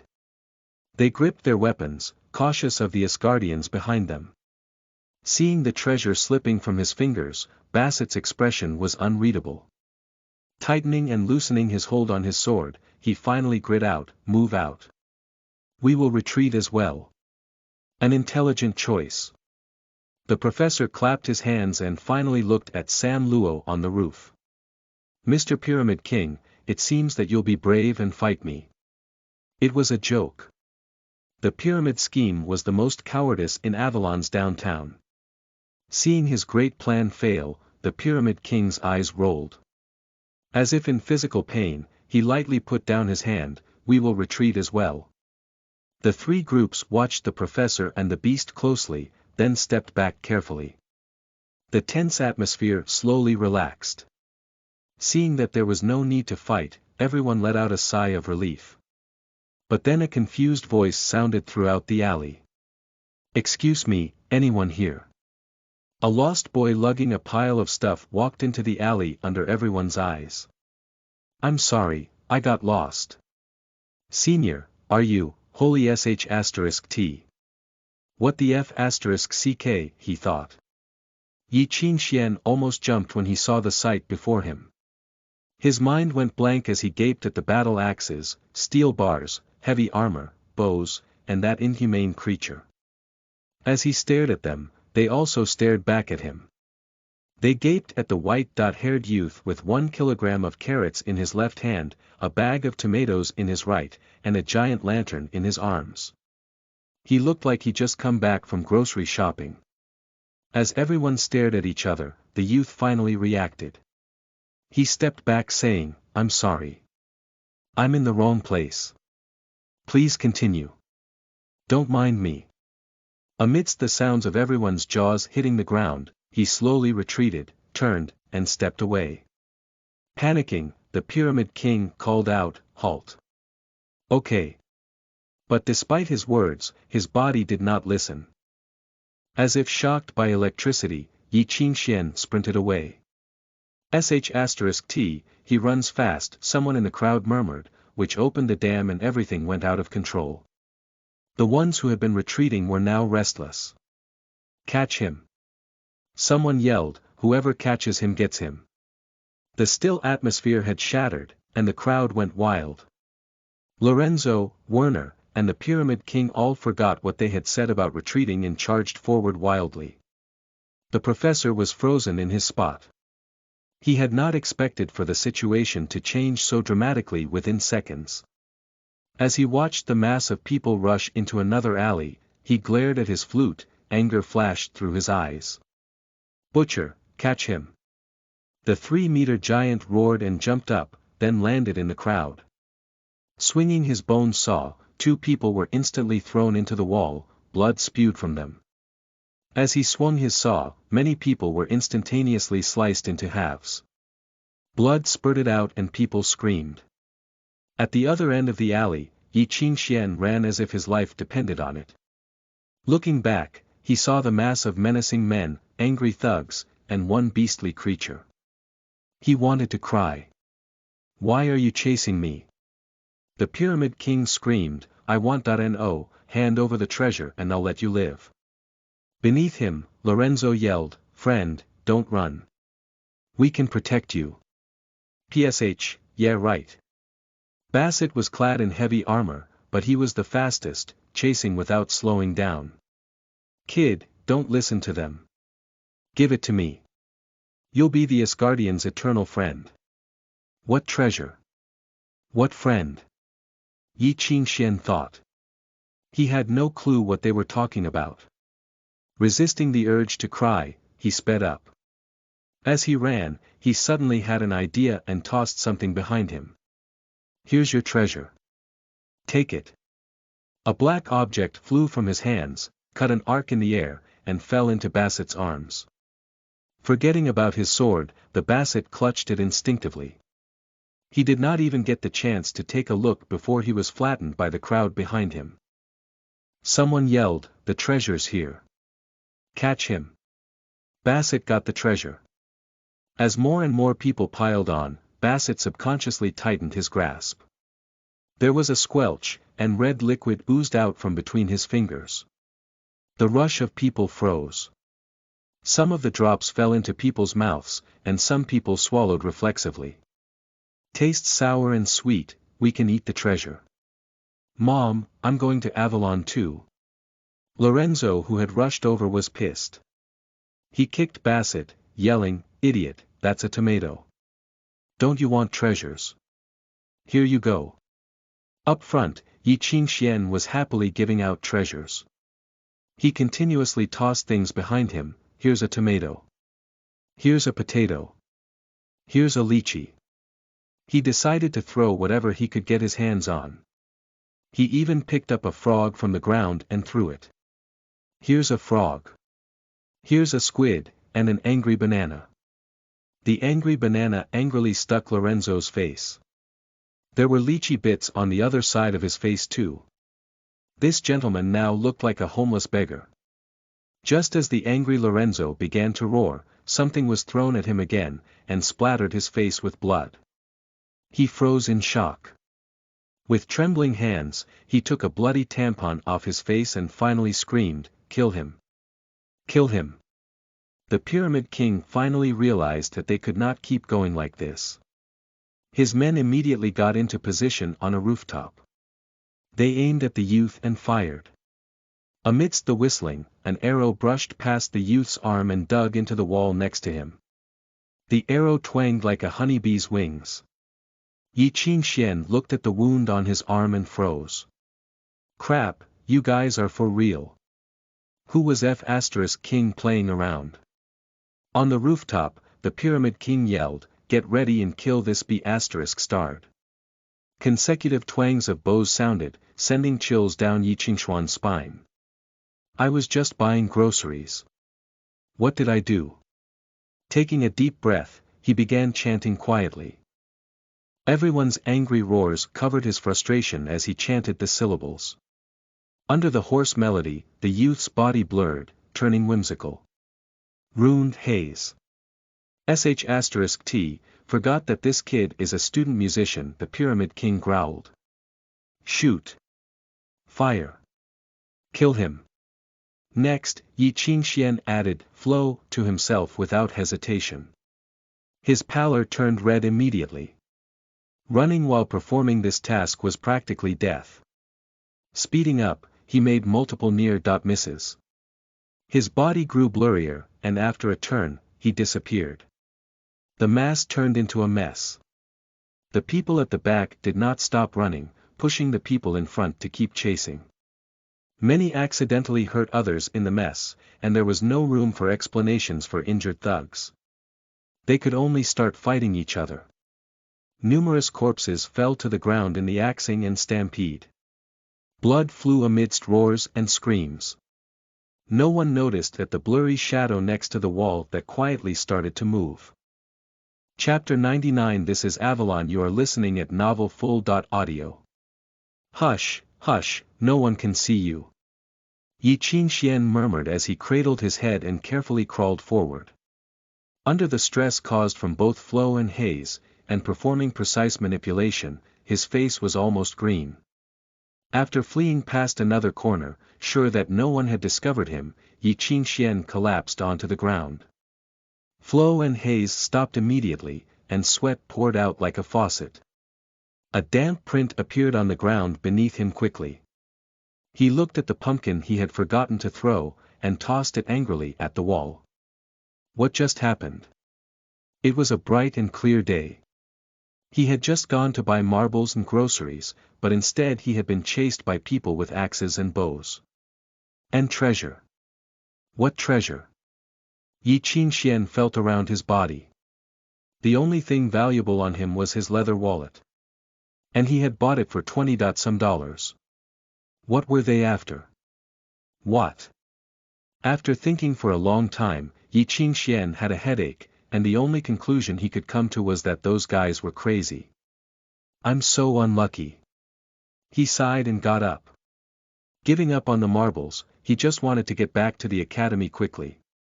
Why did he run into such weird things whenever he left the school? But as he stood up, he felt wind above his head. Goosebumps rose up all over his body. He rolled on the ground without thinking, and heard a clang behind him. The stone ground cracked under the flame-shaped sword. Your dot really did run away. Covered in blood, Werner panted for breath.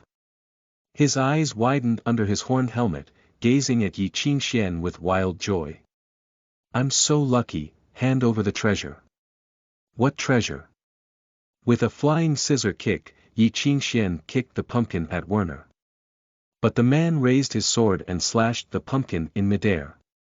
The pumpkin exploded, pieces of pumpkin and juice flew everywhere. Yi Qingxuan's neck grew cold. The flame-shaped sword was a heavy-duty weapon that required handles on the blade. Its power did not come from the blade, but from its own weight. Only Werner, famous in Asgard for his inhuman strength, could wield the sword so effortlessly. It moved in his hands like a windmill. Each slash left behind deep cuts in the ground. Yi Qingxian stumbled back, but Werner was right at his heels. Werner was a dwarf, but he moved so quickly that his legs were a blur. This type of sword required one to be steady and stable with a strong core. His feet moved like wheels. The short figure rushed forward, and he swung the sword down. Yi Qingxian jumped back at the last moment. He felt the blade slice past his forehead, cutting 2 strands of hair. Hoisting up the sword, Werner had a sinister and weary smile. Since you won't open your mouth like a crab, I'll just have to search your corpse. What crab? It should be a clam, okay? Yi Qingxian retorted in panic. I have no respect for you thugs. You aren't cultured at all. Werner froze. His face reddened before darkening in anger. You're asking for death. With that, he swung the sword down. Hey, let's discuss this. Don't get angry, alright. Yi Qingxian really wanted to cry. How about I teach you some grammar and you let me go? In your dreams. Werner scoffed. All of downtown wants your life. If you want us to all let you go, you'll need to teach a big grammar class. What do you even want? Yi Qingxian asked, suddenly angry. I'm just one person. There's not even enough of me for you all to stab. What do you get from killing me? I'll let whoever answers correctly to kill me, how about that? Stop playing dumb. The treasure to enter Avalon's shadow is on your body. Do I look like I have a treasure on me? I don't care. I'll see after you're dead. Try hiding again, huh? Werner smiled menacingly as he brought the sword down. Gritting his teeth, Yi Qingxian felt repressed anger and aggravation rekindle inside of him. Does your brain work? Can you not understand the human language? Can you not understand? All you think about is killing, killing, killing.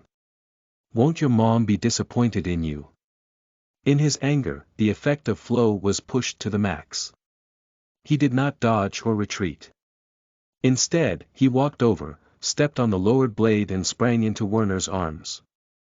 Yi Qingxian punched the only part unprotected by the helmet, the nose. Crack. The fist slammed into the horned helmet, and Werner cried out in pain. The sword fell from his hands as he tried to hold on to his nose. But Yi Qingxian did not let him go so easily. Stepping on the tortoise shield, he flattened the man on the ground. He repeatedly punched the nose until he heard the sound of bone cracking, and his hand came away bloody. Furious, Werner ignored his wound and grabbed a dagger from his waist, stabbing Yi Qingxuan's arm. Yi Qingxian retreated as soon as he heard the sound of a blade unsheathing, but he had still been slashed in the arm. Nothing had gone smoothly ever since he had come to Avalon. Yi Qingxian quickly began chanting a basic rune in anger, instantaneous rune. Following Abraham's deciphering method, he skipped more than half of the syllables. A solid coldness enveloped his hand, following his palm. This was the rune that Edmund had used to fight him last time, Frost. If he pressed down on Werner's face, the ether would explode and turn half of his brain into icicles. But Yi Qingxian hesitated at the last second. His hand moved and he pressed down on Werner's hand. Werner whimpered as his arm suddenly went numb, and he could no longer feel his palm. Don't move. Yi Qingxian aimed his clenched fist at the palm. Otherwise I'll punch downwards and your right hand will shatter. If you don't move now, you can go find a chorale musician at the church, it might be cured. Huh, can't believe I lost to a kid who's too scared to kill. Lying on the ground, Werner laughed at himself, his weary smile showing through the blood on his face. What's the use of letting me go? You think I'll let you go just because you didn't kill me? Don't be na.ve, everyone in downtown wants you. I'm innocent. Yi Qingxian roared. Werner scoffed. And innocent people can't die. Yi Qingxian froze. I've heard these words so many times before. The people who don't want to pay, the people who broke rules, the people who were sold by others, they all say a bunch of pretty words before death, but it can't save them. Where do you think we are? This is Avalon. Werner licked the blood on his face and laughed. You won't be able to escape as long as you have the treasure. You lunatics. Yi Qingxian punched his face one last time and stood up. The murderous cries were getting closer, and he did not want to waste any more time on this psycho. But behind him, Werner with a frozen hand laughed coldly. He grabbed a small dagger from his boot with his left hand and aimed the green blade at the youth's back. The Indians were not the only people who knew how to use poison. But then a commotion rushed past. Stunned, Werner felt the world grow dark, and the wall beside him suddenly collapsed. Before he could even scream, he was buried in the rubble. The loud crash made Yi Qingxian jump in fright. When he turned around, all he could see was red, and the bloody beast. The street behind the collapsed wall was covered with corpses. They were scattered all over, and all of them were mutilated. Standing above the fallen bricks was a wild figure covered in blood, the bloody butcher. He had followed the youth sent here, massacring everyone in his path. Now, his blood-soaked apron had new liquid from the sewer. The bone saw in his right hand was filled with dents. Yi Qingxian did not want to know what he had been hacking in order to have dented the bone saw. In his left hand was a severed head. It seemed to have been carelessly yanked off of someone. There was still vertebrae connected to the head. In the stillness, he tossed the head away and roared. Following it was faint singing like the cries of an angry spirit. The bulging muscles on his red arms pulsed according to his heartbeat and faint runes glowed. The runes lit up, attracting a tidal wave of ether. They entered his body, turning him into a true beast. His heartbeat turned into drum beats, and the sound of blood pulsing turned into chanting.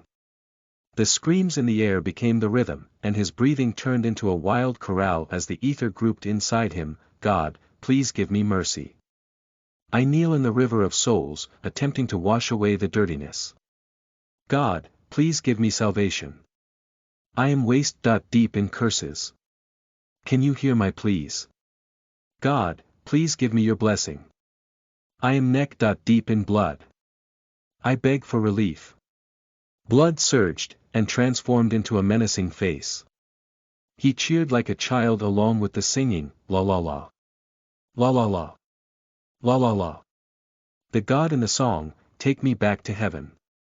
What is this creature? Yi Qingxian muttered. He stumbled back in disbelief, the hair on the back of his neck rising in fear. The beast had turned his own body into alchemy equipment, an entire music score was tattooed on his skin. Only an inhumanly strong body could withstand the consumption of a music score. Haridi's implants were nothing in comparison to this.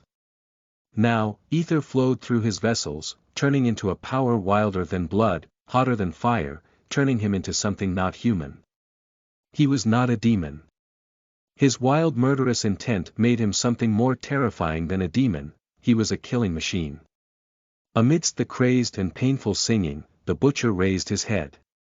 Two bloodshot eyes stared at the youth from behind the mask. The bone saw was raised. The hunt is here. Are you praying? He seemed to ask. Chapter 100 Fight to the Death. You are listening at novelfull.audio. It was finally falling dark. The night sky was shrouded with black clouds. It was a lightless night. Everything was enveloped in darkness.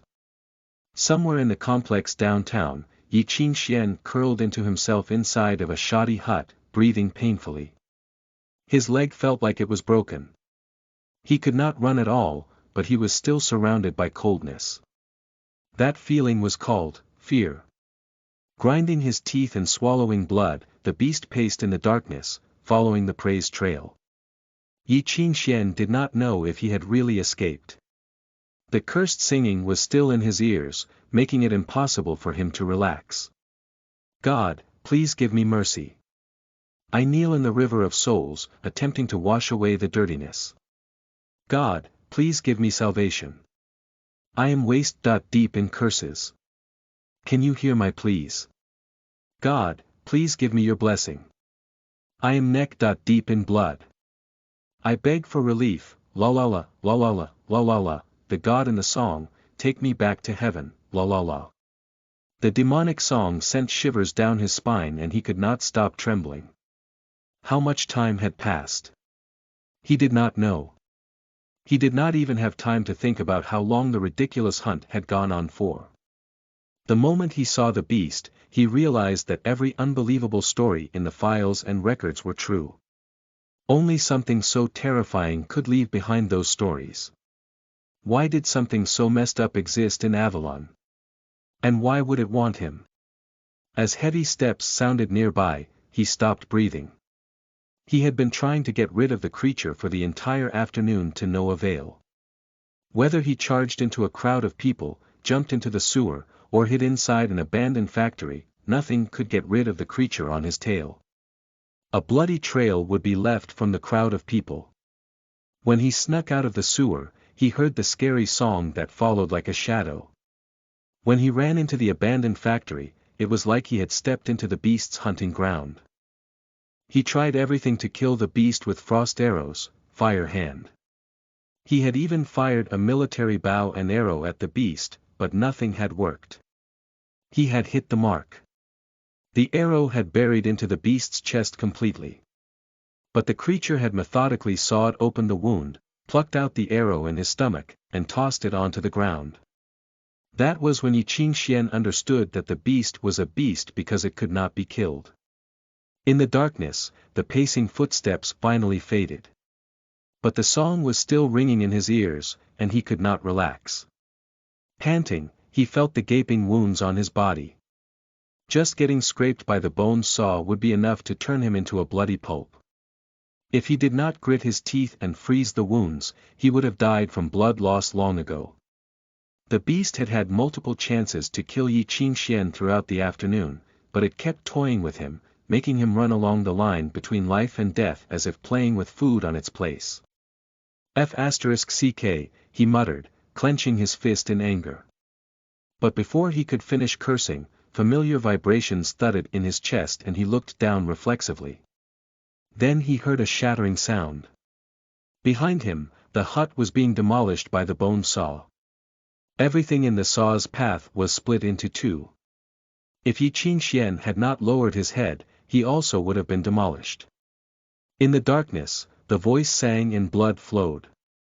A ghastly light shone down from somewhere, illuminating the angry shadow. No matter where Yi Qingxian ran, he would be under the beast's shadow with nowhere to escape. Motherf***, I'm going to fight you. He suddenly stood still and glared at the beast. What's the point of chasing me? Kill me if you can.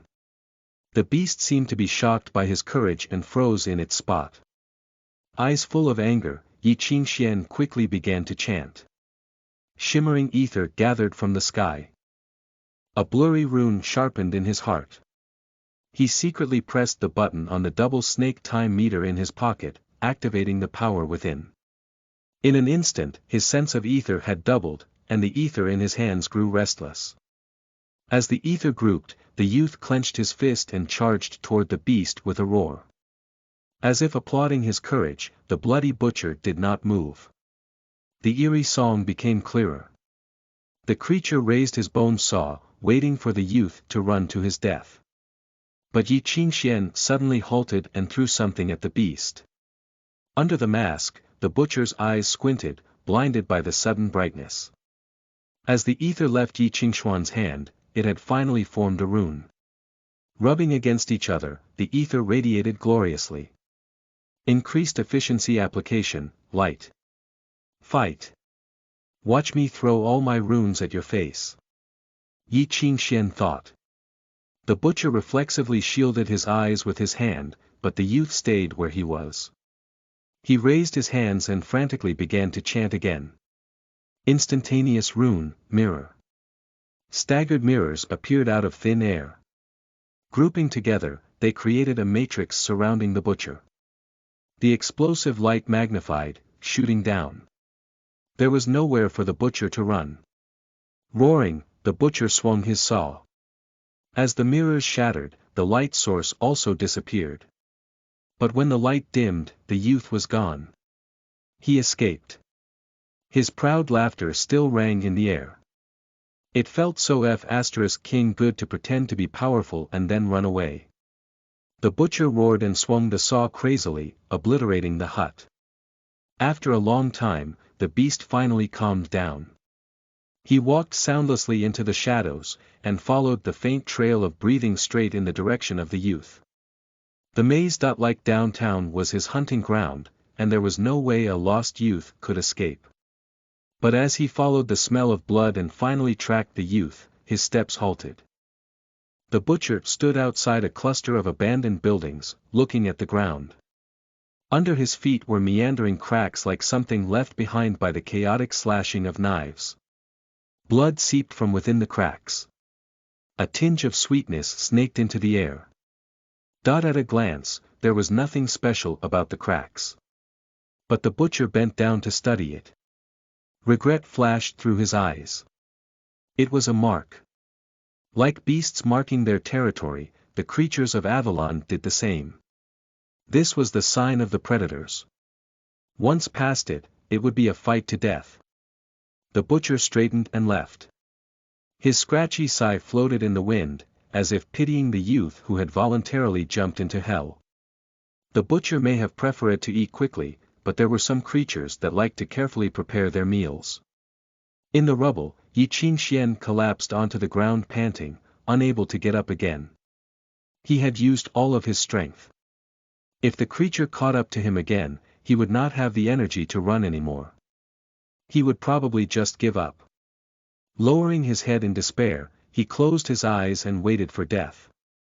But after a long time, the bloody butcher had still not arrived. He prepared himself to see the beast right in front of him when he opened his eyes. But when he opened them, there was nothing before him. The bloody butcher was gone. He had escaped. Unable to believe it, he froze. After a while, he could not resist the urge to laugh. It was seriously like a joke. He had gone to buy marbles, but somehow run into a gang war, somehow been chased, somehow was carrying a hidden treasure, somehow was chased by a beast for so long. What the f*ck even is all this? Restraining his anger, he pushed himself up with difficulty and walked, holding the wall. No matter what, it was over. But reality quickly slapped him in the face. Over. Keep dreaming. In the deep night, he gazed around at the rubble all around him, trying to find out where exactly he was. And then came an eerie sound. His footsteps halted and he turned back, listening carefully. Carried by the wind, it sounded like crying, full of sadness and pain. The cries spread in the darkness, wrapping around him like strands of hair. Staring into the direction of the cries, Yi Qingxian decided quickly to stop. He turned around and sprinted in the opposite direction. F*ck cries. He had had enough.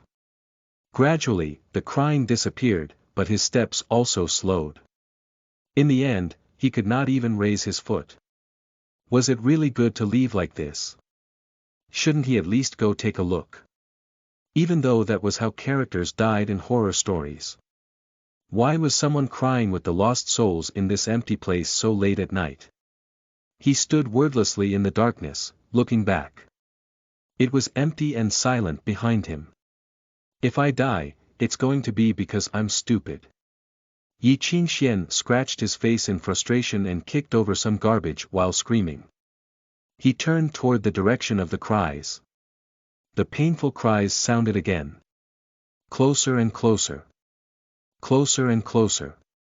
Yi Qingxian held his breath as he crept nearer.